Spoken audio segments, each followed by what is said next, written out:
these examples. So we're trying to promote that as well. But then in terms of Kerala, and I think I would be very interested, especially those of you from universities, to see how you can engage with us at UNEP, because we are also producing a lot of reports, the latest Global Environment Outlook reports, for example, and at the same time to help and put these into educational material or curriculum at your institutes to help improve delivery. So in terms of membership in our GUPES, the Global Universities Partnership, we very much welcome that, and I'd like to explore this further. But in conclusion, just in terms of a few key issues that come to mind, yeah, that I think maybe we need to look at solutions, and this applied focus needs to come out very strong, because the knowledge and with all the work that we've been doing, we know what the problems are. But then in terms of addressing these problems with concrete solutions and that applied aspect, perhaps with universities and I think this transnational education, we can do a bit more. The other issue I wanted to also mention is that in terms of the World Conference on Education for Sustainable Development, the final conference is happening in Japan later this year in Nagoya, November 2014. So I'd very much like to explore how we can see the Thiruvananthapuram declaration that you're negotiating, yeah, or you will come up with. I'd like to put that on in terms of the World Conference, and we are leading a higher education segment during this World Conference. So hopefully that it doesn't end here, that we can take this further into the global discussions and move forward. And lastly, on the MOOCs also, I think I agree with Brian in terms of we perhaps should explore a blended learning mechanism, because I don't think it will ever replace the face-to-face, the experiential learning, the long friendships that we need to produce, etc. So we need perhaps to look at that. But then the power of technology to reach out to, and I was amazed at one MOOC having 10,000, 20,000 students enrolled online from so many countries is tremendous, and we have to recognize that in taking this forward. So with that, Mr. Chair, I'd like to end in terms of providing a global overview of sustainability, SDGs, etc., the GUPES partnership in terms of engaging with universities, and then seeing how Kerala could perhaps be more involved with us. Thank you.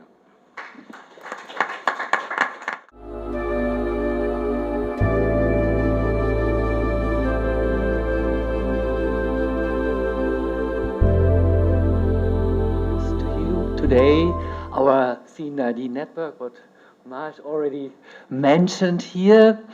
I'm from the Cologne University of Applied Science. Maybe to make you a little bit understand who we are. We are an applied university. So we do applied research and applied higher education. So what was in discussion yesterday here, a lot about employability of students, which is very much addressed in our university. And our project, the CNID, which I will introduce to you, is also in this sense to do applied research and applied higher education. I come from an institute inside the Cologne University of Applied Sciences, which is called the Institute for Technology and Resources Management in the Tropics and Subtropics. And we are doing transnational education since more than 30 years, I think. Actually, it started that we received students from mainly tropical and subtropical countries, so from what the so-called developing countries, and we joined them together with our students from Germany. What was also a very special approach, because Germany also offered often programs which were just for people coming from abroad. So, but the idea was that we should have an intercultural experience also for the German students and let them study together and send our students from Germany to the countries where our students from abroad come from. So to give them the opportunity to have what you told about, to have that hands-on experience, what is a very important thing. So actually, I did my master also there, and I went to the Philippines, to a place which got quite famous, unfortunately. I went to Tacloban. You heard all about what happened there. I went there before, some years before, and now I saw what happened if a disaster strikes.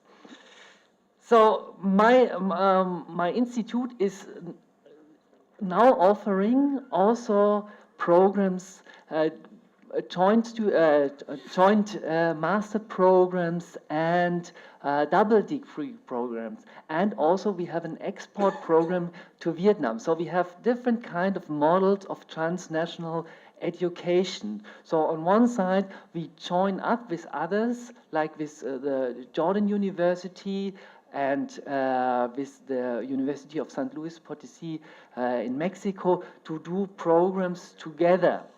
What is a very interesting thing, so students from Germany go there, joining together with either students from the Arab region and in the other case from the Latin America to do the course, and then later on the whole batch is coming to our institute for one semester, and then later on they go back and do their master thesis in these regions. So they get a very regional knowledge. So this is where we started, and I think we had quite successful programs with that. And then in 2009, our Ministry for Economic Cooperation and Development had a call for excellent centers in development cooperation. So they asked universities to write proposals together with their international partners to get ideas to work together. And they said we should all work on one Millennium Development Goal. So each proposal should be in line with the with one of the Millennium Development Goals. And our university chose the Millennium Development Goal 7. So we are working in environmental sustainability. So all our master courses are in that field. So we do that in regard to natural resources management, mainly water, land resources, energy resources. This is the field we are in. So, and we applied together with our partners. Some of them are long-term partners, like the one where we have our master courses. Some were new partners, and we built up a network of 10 universities in 11 universities in 10 countries, and they are distributed all over this globe in mainly in developing and emerging countries. So we have partners in Latin America, in Chile, in Brazil, in Mexico. We have them in Egypt, in Mozambique, in Nepal, in Vietnam, and in Indonesia. So, and the universities they come from, they are also quite diverse. They come, for example, from the El Shams University in Cairo, which is a huge university.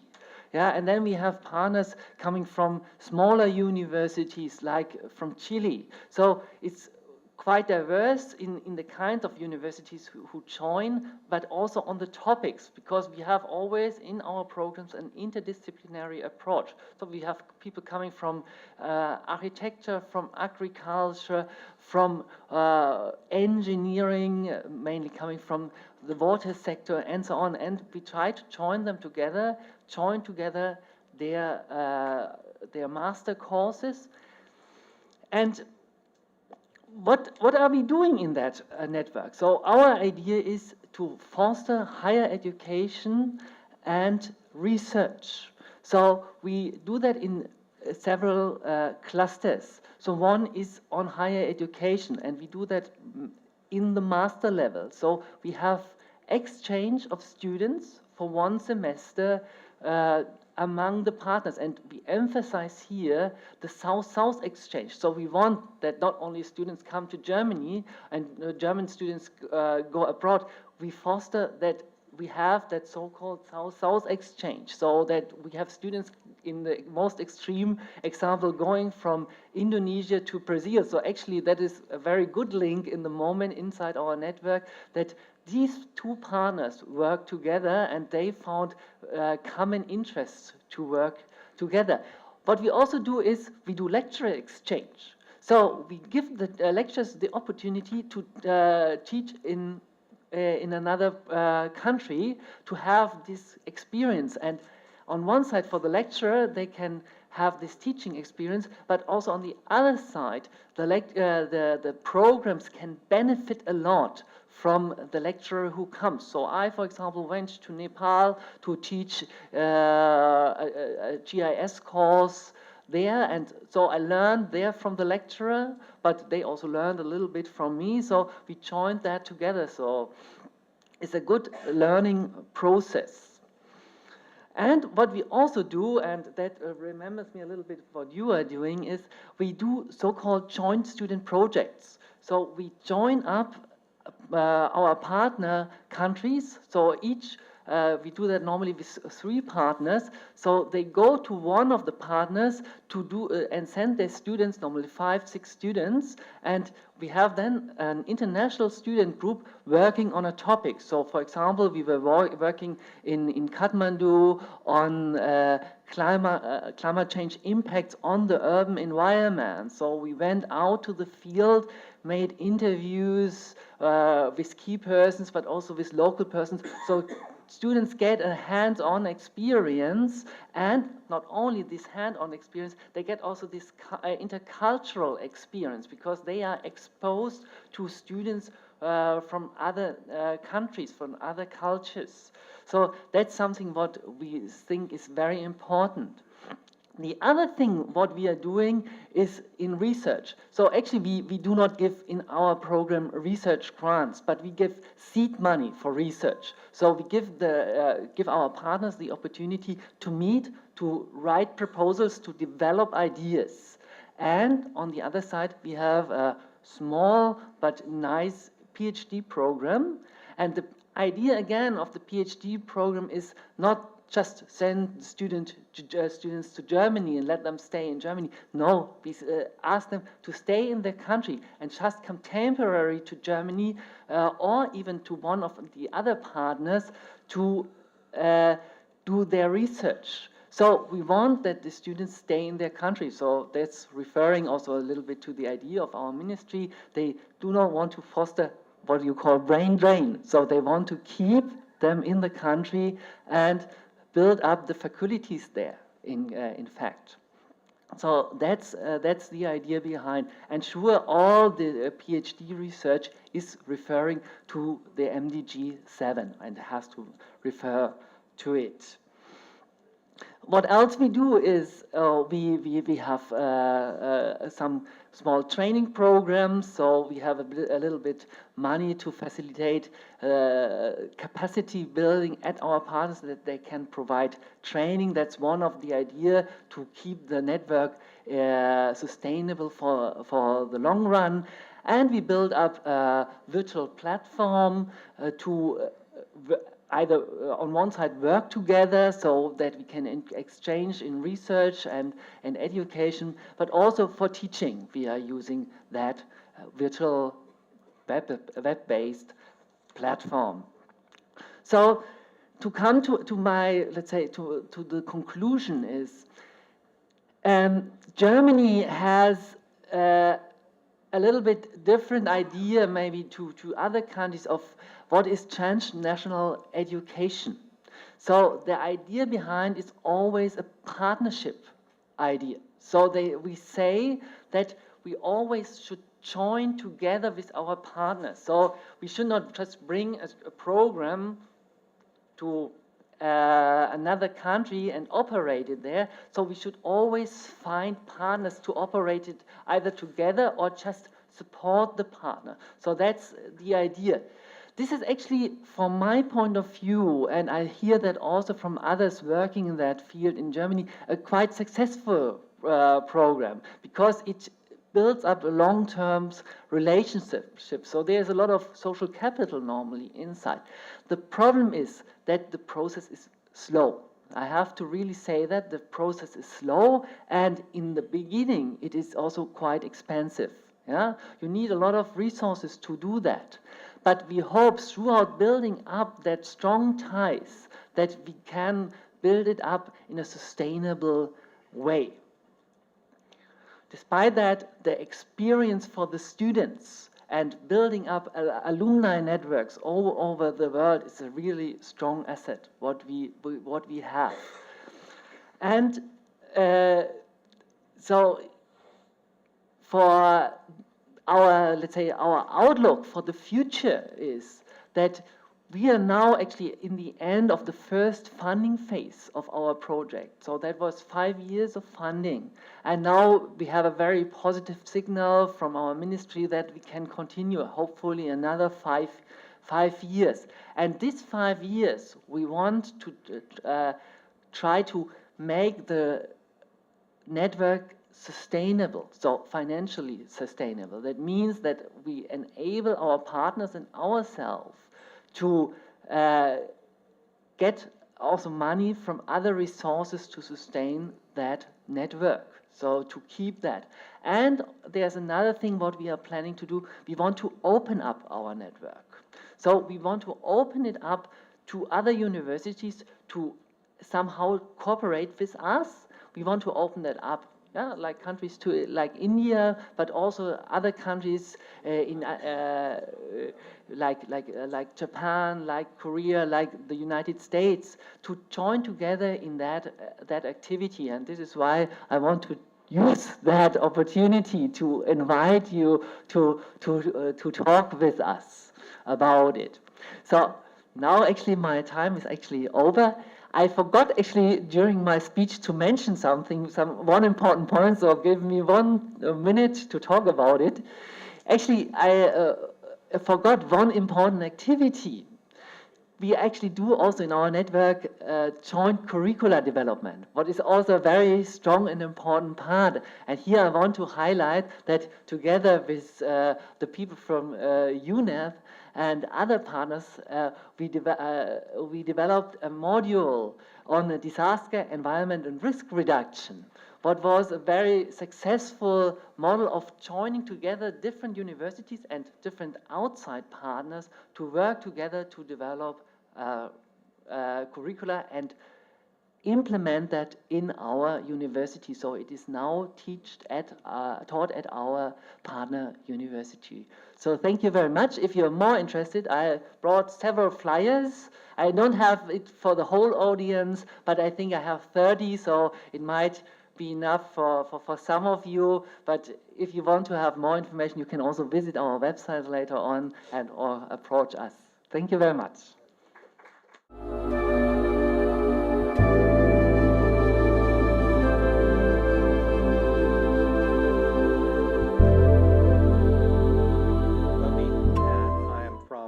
North Carolina, USA, and it is a pleasure to be here at the invitation of Ambassador Srinivasan.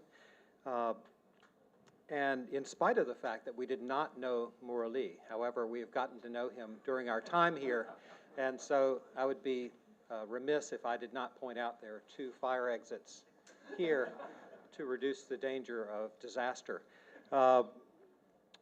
We also thank Murali for his provocative paper that I think has set the tone for this entire conference, which has been a great success. I've learned a lot over the past 3 days from the speakers, but also from the vice rectors and the principals that are in the audience who have asked provocative questions and presented really important information that has helped us to understand these issues and why they are important going forward. I'd also like to thank the conference organizers, some of whom you see up here, but also a lot that are out there, and some who are visible, some of whom are invisible.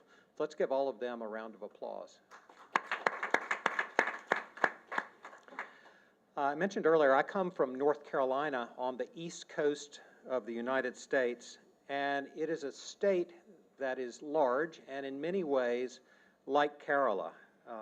Like Kerala, we have mountains and a coastline. Like Kerala, we have a long history of trade, agriculture, and tourism. And like Kerala, we have many Keralans living among us. A lot of people have come to North Carolina, perhaps because the scenery is somewhat similar, but we are honored to have them in our presence, and it's in part because of them that we are here today. It's hard to, whether someone is living in Kerala or not, it is hard to get them to stop talking about it. So we've learned a lot about that over the years. Quick show of hands, how many people have heard of or know something about North Carolina? Okay, 3 or 4. How many people have heard of or know something about the Research Triangle Park in North Carolina? All right, I think I may have success with this last one. How many people know something or have read something by Vivek Wadhwa? All right, we do have some connections here, and we're proud of the people of North Carolina and the potential partnership that we have here. I wanted to continue with the theme of collaboration and partnership that my colleagues struck a few days ago. We are from North Carolina, and I represent a university system that has 17 campuses and 220,000 students across our state. In addition, our university system runs 2 hospital systems, a public television network, and a business consulting service that we use to help small businesses, large businesses, agricultural enterprises, and others throughout the state. We can say more about that in the question and answer if we would like to. On Friday, someone asked a question that I was a little frustrated by, and it was, why would universities from other places want to work with Kerala? And for me, it is not a difficult question at all.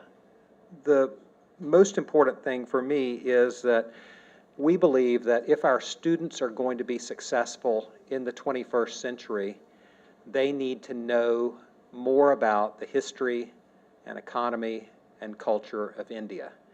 If they emerge from our universities not knowing that, then they will not be prepared for the world that they are moving into. India is too important going forward for us to not pay more attention than we have historically to India. I'd like to mention just 4 parts of 4 ideas, and then my colleague Dr. Simpkins will really go into a little bit greater depth on one of those. We've spent the past year working as a system, bringing together interest groups to talk about how we might interact more closely with India. And at the end of that, we've come to a conclusion that there are 3 or 4 things that we can get started on immediately. The first is we will be supporting competitive proposals from faculty members to develop new research programs or academic programs with Indian colleagues. And we'll be selecting those on a competitive basis, asking them to come to India and work through the details with Indian colleagues. We hope that some of those proposals will come from the area of Kerala. Second thing, we will be supporting development of 3 joint synchronous courses. This is another form of transnational education that we haven't yet talked about in this conference, but at the University of North Carolina, we've been doing this for a number of years. We currently have 50 courses that we teach jointly with colleagues in 27 different countries. We're hoping to add to the number of those courses that we have in India over the next year. And here's how they work. The courses are taught jointly at the same time in the United States and in India. The professors will typically alternate lectures, and then the students collaborate on projects via Skype and other mechanisms so that they can work together on joint projects. It's a less expensive way of doing transnational education that enables people from one country to interact with students from our country, and for our students to be able to learn from them those people that they're working with without necessarily having to pay for the travel to that country. What we find is on the back end of those courses, typically the students want to visit the country that they've just been learning with. So it's a very important way of jump-starting collaboration between countries. We are hoping to find a partner to collaborate with us from one of the Kerala universities going forward. Finally, we have talked a lot over the past 3 days about MOOCs. The University of North Carolina system has one that is starting in March. It is a MOOC on emerging Asian economies. And we are confident that there will be a lot of people enrolling across the world in this MOOC when it's offered. It's going to be an 8-week process, and what we're hoping for is that there will be a cohort of people from Kerala who enroll in this. There's no cost to it, but this is the first time that we've done it, and we're looking forward to the possibility of organizing a 25-person or so interest group from Kerala who can come together, discuss some of the topics, but more importantly, provide us feedback. What worked, what didn't work, is this an idea that we could build off of in the future? Right now, we're only offering credit for this course to UNC students, but over time, we think it's possible that there may be credit that we could grant in other places. So these are all ideas that we believe will increase our knowledge of one another. Knowledge of people in North Carolina about those in India, people in India about those in the United States. We believe that this increased knowledge will lead to increased joint research, increased faculty exchange, increased student exchange. We are not looking to start branch campuses, but we do think that this sort of activity could begin the process of joint degree development and joint program development. Finally, and this is just to introduce my colleague, Dr. Simpkins, we have begun conversations in the past year, starting with Ambassador Srinivasan's successor, Ambassador Rao in the United States. And we began talking with her about a year ago about the possibility of beginning to do faculty development, research and assistance to countries and states in India.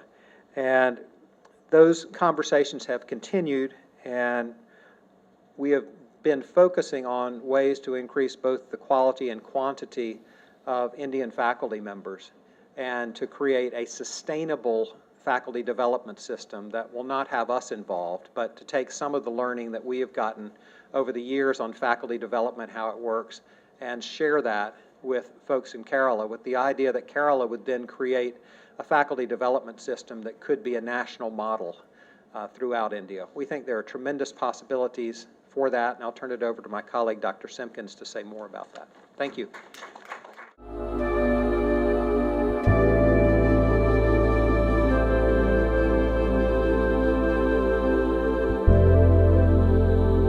Those two are very much related.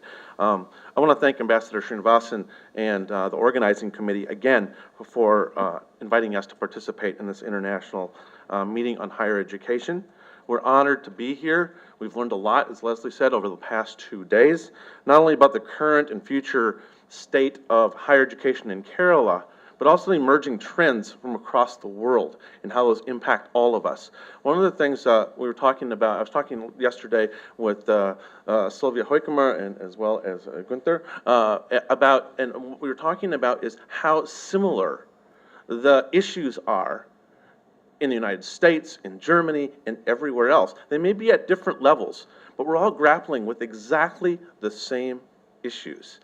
So perhaps that should bring you some comfort, but it's astounding to me, and it brings me some comfort that we're all in this together, and we can learn from each other, and we have learned a lot. Let me also thank the host for the conference for the warm welcome that we've had while we've been here in Kerala. I have many Indian colleagues back at my own institution at North Carolina A&T State University. All of them talked about the warm welcome we'd received here and the hospitality, and I can say they were spot on. So thank you for that. I want to say just a few words about about faculty development and the role that the importance of faculty development, and then talk a little bit about just very briefly about what we are thinking about in terms of a collaboration in terms of a faculty development program that would lead to us, as Leslie said, a self-sustaining faculty development environment here in Kerala. So there's been a lot of research in the area of teaching and learning, both generally and in the disciplines over the past 20 years. That research is grounded in the idea that we need to focus on the process of how students learn and develop appropriate teaching practices based on learning sciences research. Unsurprisingly, this research suggests that lectures are not generally the best way to teach most students if we want to increase the amount of learning for students and for the largest number of students. Lectures can be okay, but they need to be also supplemented with other kinds of teaching pedagogies. For a couple of the first people to look at this back in 1995, Robert Barr and John Tagg were among the first, as I said, to highlight the differences between what a learning-centered environment in a university looks like and a teaching center environment, and strongly advocating for the former. Here's how they start in a particular piece that started this off. And this is a quote from Albert Einstein. It said, "The significant problems we face cannot be solved at the same level of thinking we were at when we created them." Right? And they go on and say, a paradigm shift is taking hold. This is back in 1995. A paradigm shift is taking hold in American higher education. In its briefest form, the paradigm that has governed our colleges is this: a college is an institution that exists to provide instruction. Subtly but profoundly, we are shifting to a new paradigm. A college is an institution that exists to produce learning. This shift changes everything. It's both needed and wanted," unquote. So that was followed a few years later by a seminal book.